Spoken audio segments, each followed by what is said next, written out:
Good evening mga kabisnes. So, this time no na share sa inyo ng mga tips no na pwede din nato na mapakinabangan no. Tulad nito. Ito guys, nakita niyo ito. Ito kalamansi ito.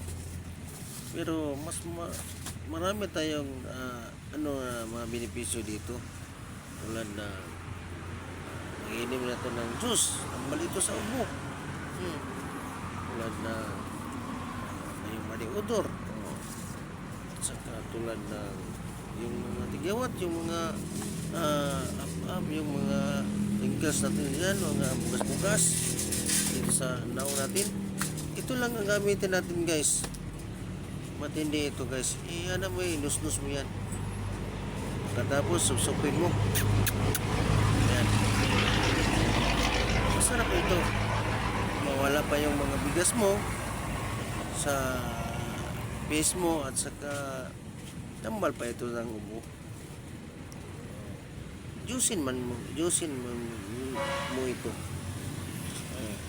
Aside ani guys, mas hindi pa ito guys kasi sa ibang lugar, sa ibang nasod, sa ibang bansa ito ginagama ito nila ng sabon, ginagawa ito nila ng powder itong kalamansi.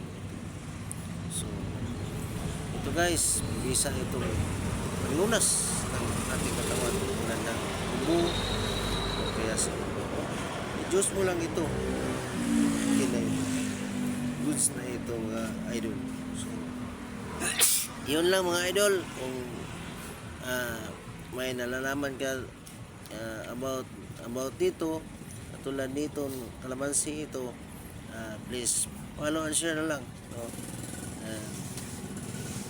Be safe. Yun lang mga idol. Good evening everyone.